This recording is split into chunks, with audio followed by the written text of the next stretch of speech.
Дорогие друзья, приглашаем вас в эту субботу, 4 марта, вот к памятнику хану Кенесары.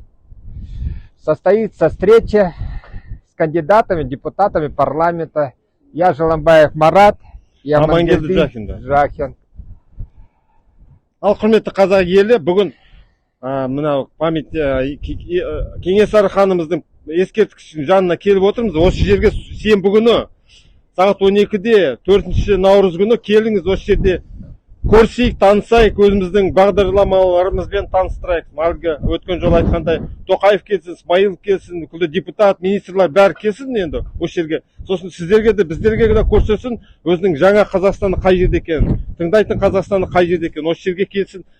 Құрметті сайлаушылар, келіңіз осы сенбі күні сағат 12-де мына жерге, міне Кенесары ескерткішінің жанына, ханымыздың жанына. Алға Қазақстан. Ждем вас всех, друзья. Приходите, задавайте вопросы, ознакомьтесь с нашей программой.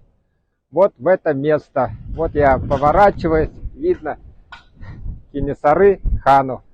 Алга Казахстан. Алга Казахстан.